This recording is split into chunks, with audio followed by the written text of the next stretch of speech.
Huion is taking another shot at making a standalone Android tablet. Their first try fell a little short, so can they come back with a winner? Let's check it out. Oh, you guys, this is the part that's not fun. I like to come out here, do my little dances, make my little jokes, get hit by trucks. Wait, I do not like that part. Do not send a truck.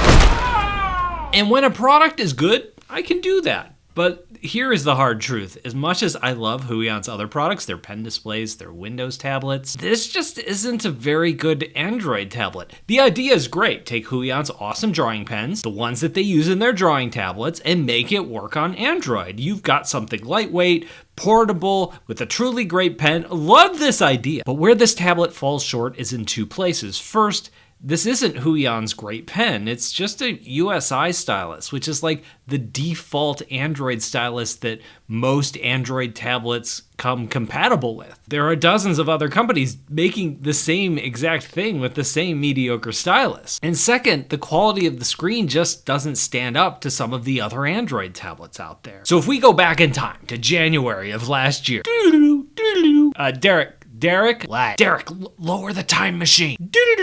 Huion released the Slate 10, their first Android tablet, and I didn't recommend that one largely because of the same reasons. I wasn't a big fan of the pen or the screen. But there were some other things with that one. For example, the processor was really slow, and that Android tablet was dirt cheap. I mean, I like the price. It's currently selling for a little over $200 on Amazon, but they just cut way too many corners to get the price down. And so my initial feeling with this tablet was much better. Pulling it out of the box, it's bigger. It's coming in at 13 inches instead of 10. It's got a nice matte texture on the surface. This feels great to draw on. It gives your pen more control. There's a little bit more grit, and texture just feels better to draw on. Also, the overall build quality of this tablet feels a lot better. You've got squared off edges, it's got this nice aluminum finish, there's these big impressive looking camera modules along the back, and it comes with a protective case right here in the box. I personally prefer more minimal cases, but this one has a place for your pen, so it does a good job of protecting your tablet. Also in the box, you have the pen,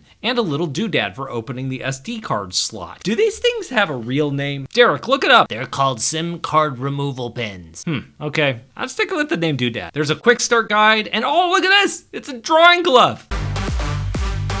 Well, the unboxing left a good first impression. That started to fade when I turned on the tablet. It's the screen. The colors and the contrast are just not that good. And I knew from the moment that I started setting this thing up that something was off. So up next, we're gonna kick this story over to our field reporter, Brad, who is covering this story live from the scene. But before we do, a quick word from our sponsor. When I started this YouTube channel, I was teaching myself how to draw, and I was way in over my head. A lot of tutorials I was following were just too advanced. So once I got further along, I designed my Learn to Draw in 60 Days course to give you the basics so that you would have some foundation to tackle those more complex tutorials more confidently. Check out the discount code down below in the description, or check out my website, bradsartschool.com, to learn more about the course and its 30-day money-back guarantee. Anyway, back to our field reporter. So I'm taking a look at these colors, and I think this image is a great sample image to look at, show what I'm talking about.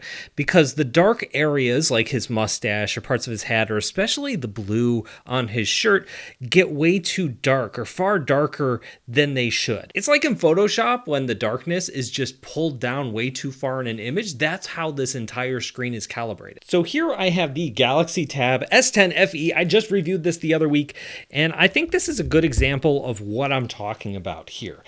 What we can see, and hold on, before I go any further, let me pull down on this and show that my brightness slider is up all the way on this. So it's not like I'm cheating or anything like that. I don't know how far the brightness slider is on this. The brightness slider goes way higher on this, but I'm going to keep it around 25% because that's what it was originally at. But take a look at the blue on this shirt. How dark that blue is compared to this blue.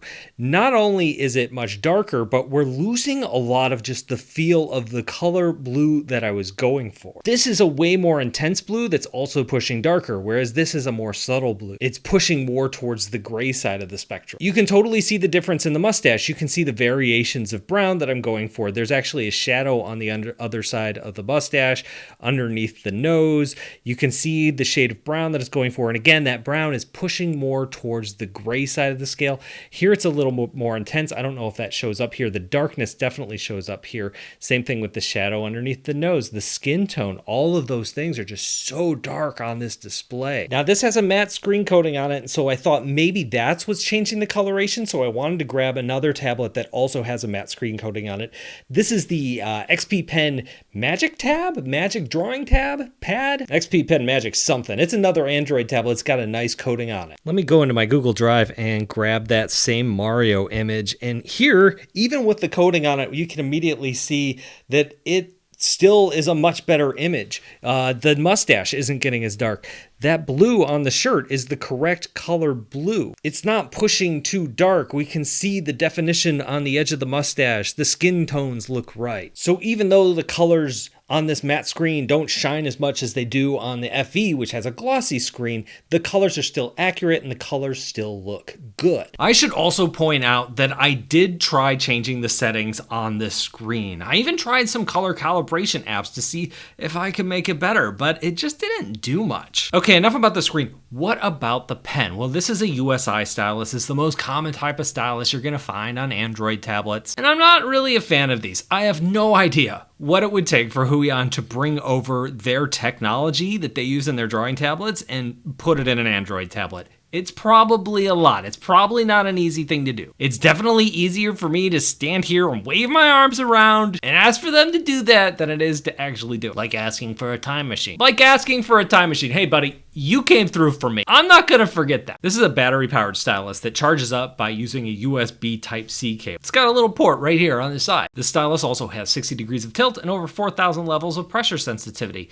And those things work pretty well. The pressure curve on these styluses, they aren't too bad. The harder you press, the thicker your line gets, more paint comes out of your brush, kind of depending on your settings. It's what you'd expect.